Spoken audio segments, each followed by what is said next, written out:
Assalamu alaikum wa rahmatullahi wa barakatuh. Behind the dashing uniforms, medals of honor, and cheers of victory at military parades lies a story rarely told to the world.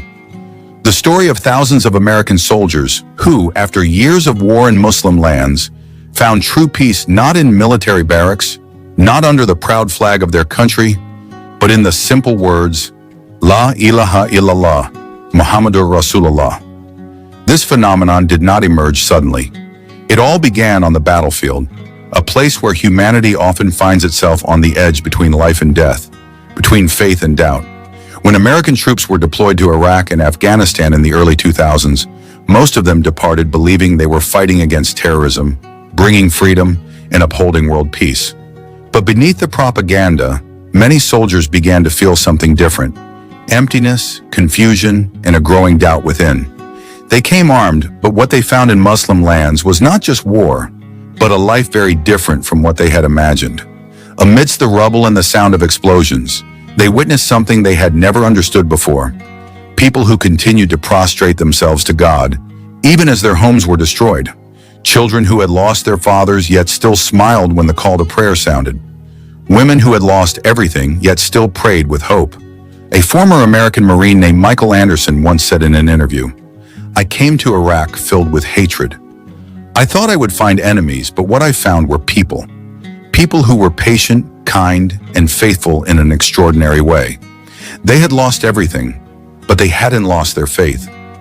For many soldiers like Anderson, moments like that were the starting point for change. When they saw Muslims continuing to pray amidst the destruction, they began to wonder, what made these people so strong? How could they continue to prostrate themselves to God while the world around them was crumbling? That question became the beginning of a quest. Some soldiers developed a curiosity. During breaks at their base, they began to learn about Islam. Some read a translation of the Quran they found in a small shop in Baghdad. Some watched lectures on the meaning of life. Others simply sat with locals, listening to them talk about faith and patience. Another soldier named David Miller, who served in Afghanistan, told a similar story. "I didn't believe in anything. But one day I saw an old man praying on the side of the road while gunfire rang out in the distance. He remained calm, not afraid, not panicked. After that, I thought, I want to have that kind of calm." From that initial curiosity, many soldiers began to realize something they hadn't learned from military training: the meaning of life. They had been trained to be obedient, disciplined, and brave in the face of death, but no one taught them how to deal with guilt, inner fear, and emptiness.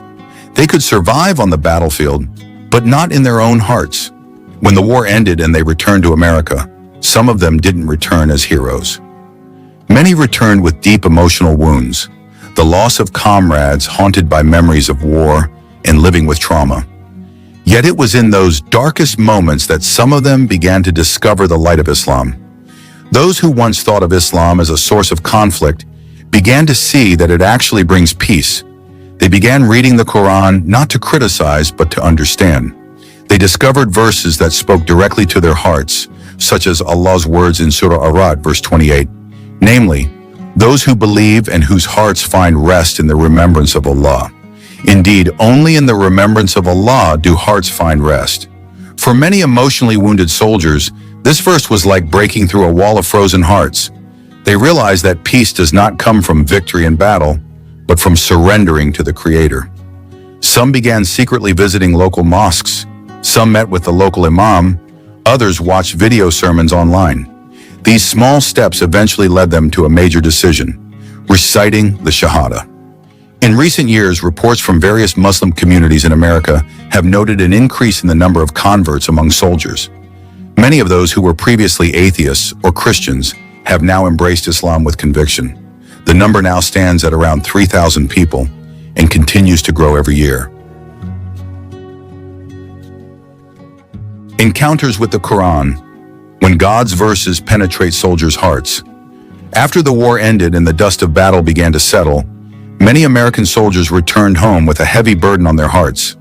Although their bodies had survived, their souls were wounded. They were haunted by horrific memories, guilt, and questions about the meaning of life that the military could never answer. Most of them tried to escape, through parties, alcohol, or even tranquilizers. But nothing could truly erase the emptiness in their hearts. But slowly, some began to discover something different, something gentle, soothing, and something they had never imagined. The Quran, an unexpected beginning. For many American soldiers, their first encounter with the Quran came not in a mosque, but in unexpected places. Some found it in a war tent in Iraq, some were given it by locals as a token of friendship, and still others read it out of pure curiosity.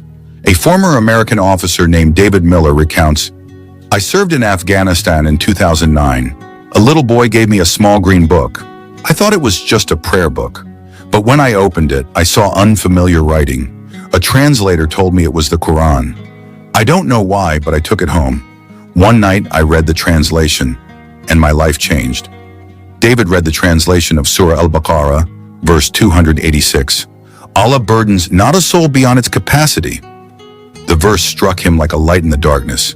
For years, he had harbored guilt over the loss of his comrades on the battlefield. But that night, he wept. For the first time, not from grief, but from feeling God's loving presence. "I felt like Allah was speaking directly to me," he said, as if he knew how tired I was. The power of living verses. Stories like David's are not unique. Hundreds of other soldiers who have now converted to Islam share the same story. That the Quran is not just a book, but a gentle voice that speaks to the hearts of those seeking truth. A former Marine named Jessica Thompson, now Aisha, found Islam after reading a verse about forgiveness in Surah Az-Zumar, verse 53. "O my servants who have transgressed against themselves, do not despair of Allah's mercy. Indeed, Allah forgives all sins." She said that verse made her cry for hours. She had felt her life was meaningless after the war, but that verse made her believe that Allah still had a door open for her, the secret of peace in prostration. After becoming acquainted with the Quran, many of them tried to learn to pray. At first, they felt awkward. They didn't know the recitation, didn't know the direction of the Qibla, and sometimes felt strange prostrating on the floor. But the more they practiced, the more they felt a peace they had never felt before. One veteran named Jason Lee, now known as Yusuf, said, "When I first prostrated myself, I cried. Because for the first time in my life, I felt small in the face of something so great. I realized that all this time I was fighting for this world, but now I was prostrating for the afterlife." For those accustomed to military discipline and order for years, the 5 daily prayers were not difficult. But what moved them was their meaning. The command to pray was not just a routine, but a moment when a servant truly submitted himself to Allah. And there, they found what they had been searching for: inner peace, facing conflicts of the heart. But the path to Islam was not always easy. Many of these soldiers fought alone, without the support of family or friends. Some feared being labeled traitors, especially since they had fought against Muslims. But that fear gradually faded, replaced by a strong conviction. "I didn't convert to Islam to please anyone," said one veteran convert. "I converted because my heart had finally found a home." For most of them, the Quran is a bridge between a painful past and a hopeful future. Its verses give new meaning to their once dark lives. Every time they read, they feel like they are speaking directly to Allah, not aloud, but with a gentle whisper that soothes the soul, from readers to practitioners.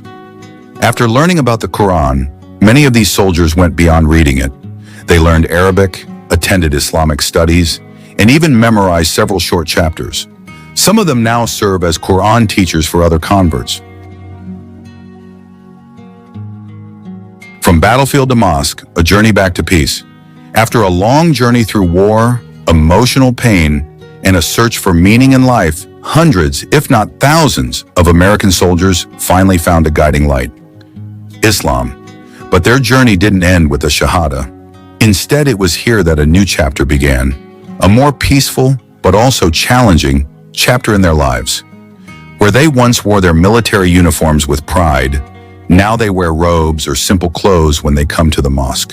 Where they once marched with weapons in hand, now they line up in prayer rows, their hands raised high in response to Allah's call. Allahu Akbar, the first step to the mosque. For many converts from the military, the first step to the mosque is not easy. Many feel awkward, afraid of being judged, or even afraid of being rejected. But in reality, most of them are greeted with warm embraces by the local Muslims.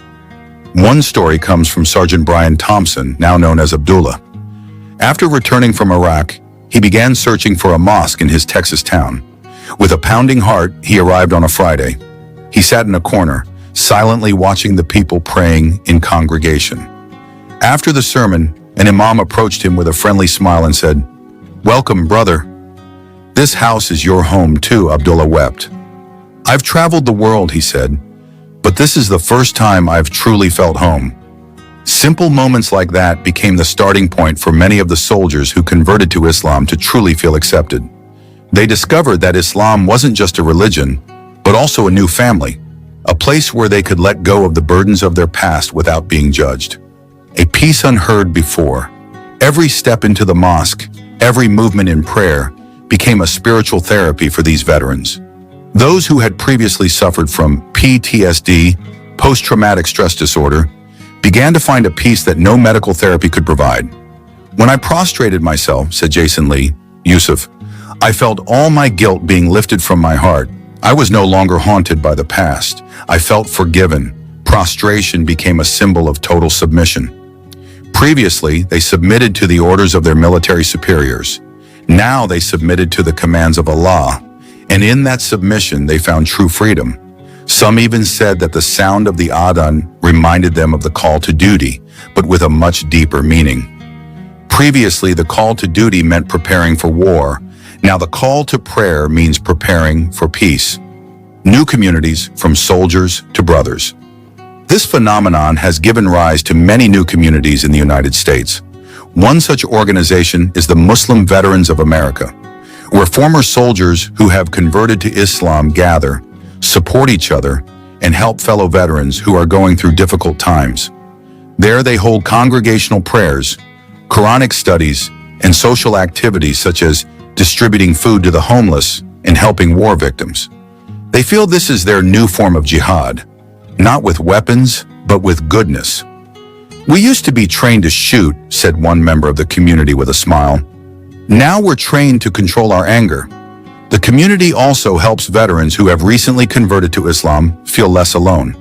They provide guidance, provide copies of the Quran, and teach them the basics of worship. Even more amazingly, some of them are now religious teachers and preachers who actively share their life stories with the wider community, especially with other soldiers still searching for the meaning of life. From wounds to light. Islam gives them the opportunity to make peace with their past. They no longer view their past as an irrevocable sin, but as a journey leading them to guidance. They begin to understand that everything happens by Allah's permission, even war, perhaps a path that leads them to light. Sergeant Abdullah, who served in Iraq, is now actively preaching to other veterans. In one of his sermons, he said, "If I used to go to Iraq carrying weapons, now I return carrying the Quran. I used to be afraid of death. Now I'm afraid I won't be able to live in the path of Allah." These words illustrate the extraordinary changes in their lives. They not only change their religion, but also change the direction of their lives, from hatred to love, from destruction to hope. Changes in family and environment. Not all of their journeys were smooth. Many faced opposition from their families, were shunned by friends, and even lost their jobs because they were considered traitors.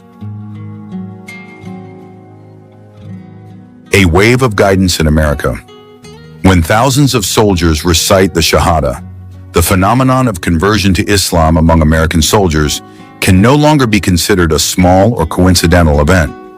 In the past 2 decades, more and more soldiers and veterans have abandoned their old lifestyles and chosen the path of Islam.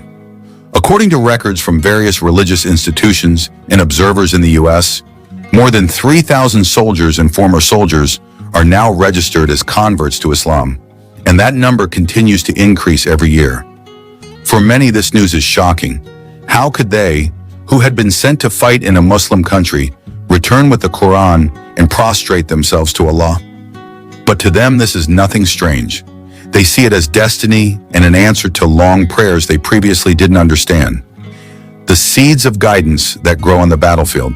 This profound change often begins with small things. Most soldiers admit that their first revelation came when they saw the steadfastness of Muslims amidst suffering.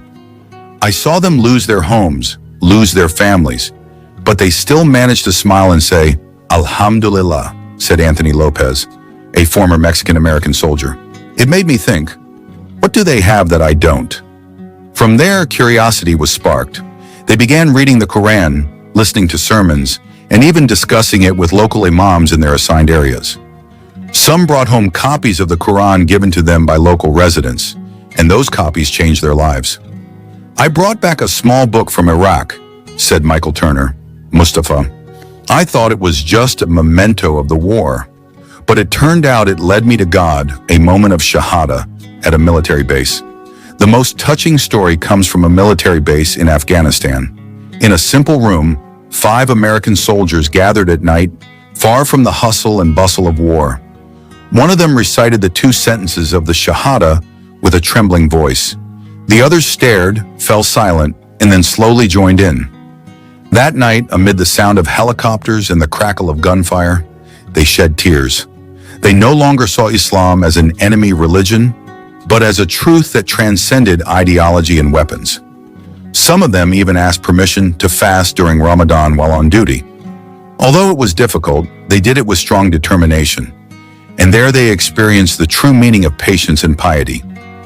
I fasted in the desert heat, wearing a steel vest and carrying a weapon. But strangely, I felt light and calm, said Sergeant David Johnson, Ali. Maybe it was because I finally knew who I was truly serving. A phenomenon that shakes perceptions. This shift has raised eyebrows in Western society. The media, academics, and even church circles have begun to wonder. Why is Islam, so often portrayed negatively, attracting the attention of those who have seen the dark side of war the most? The answer is simple: spiritual honesty. These soldiers are not seeking religion for its popularity, but for the experience of life and death. They were once on the verge of mental collapse, seeing death so close, and in those moments, they found God. I've seen everything in this world, says James Carter, Ibrahim. Power, weapons, death, everything. But when I read the Quran, I saw something bigger than this world. I saw the truth. A new life in the homeland. Upon returning to America, they began a new life. The mosque became a place of refuge and learning. Many of them lived near Muslim communities, changed their names, and began to adapt to a simpler life. However, many faced difficult trials, losing their jobs, being shunned by old colleagues, even being considered traitors. But for them, losing the world was no problem, as long as their hearts were at peace. I lost friends, but I gained faith, says Christopher Hughes, Hamza. And that was the greatest gift of my life. Some veteran converts to Islam became bridges between Western society and Islam. They gave seminars, spoke on campuses, and wrote books. Their stories serve as clear evidence that Islam was not spread by the sword, but by truth. Voices from within the military.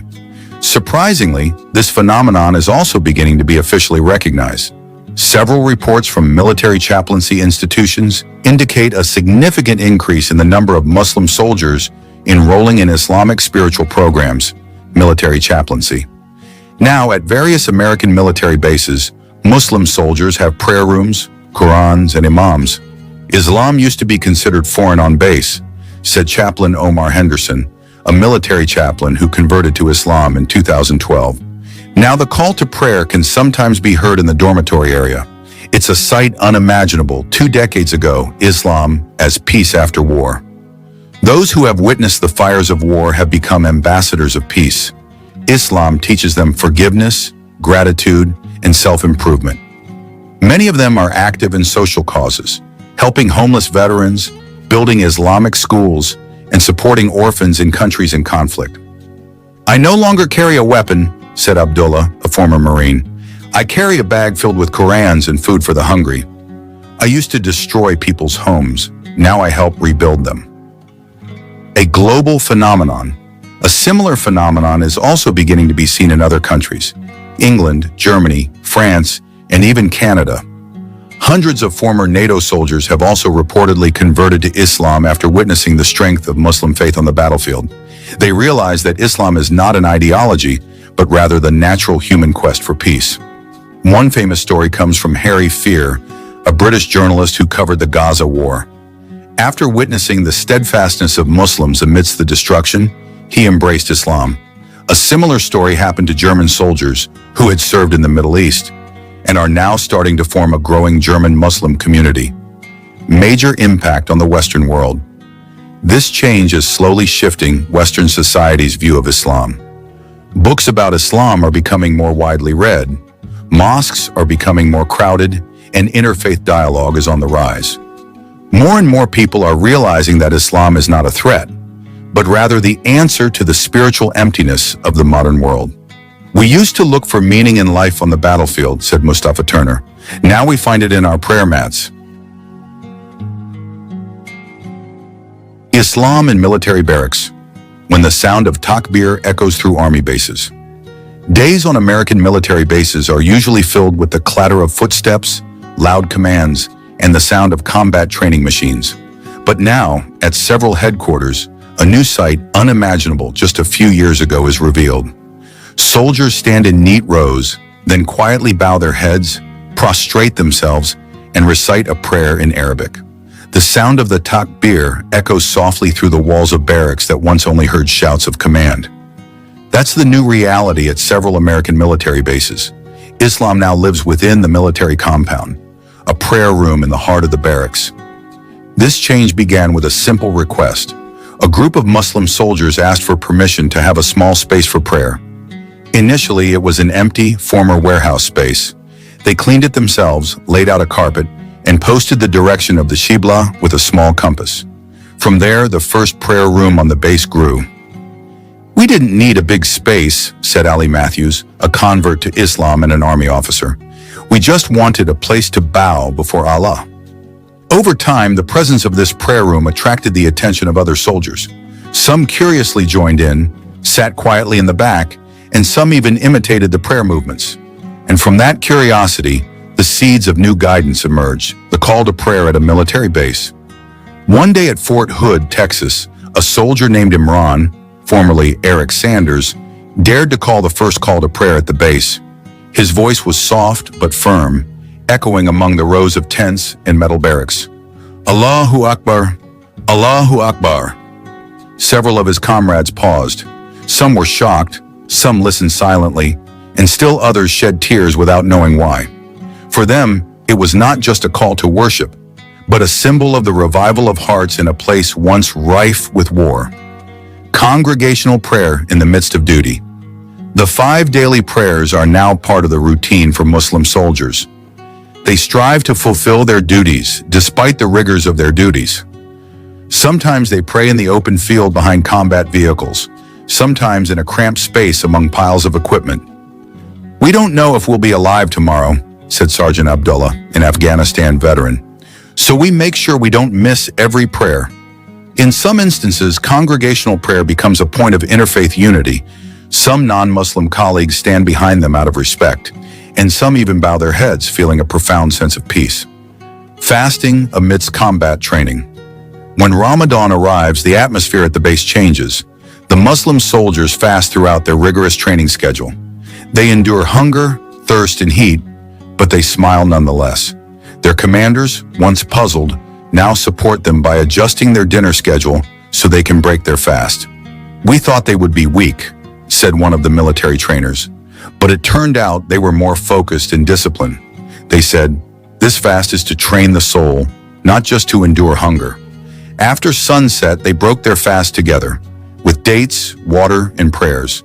Some of the non-Muslim soldiers who ate together began asking about Islam, and quite a few of them eventually followed in their comrades' footsteps and recited the Shahada.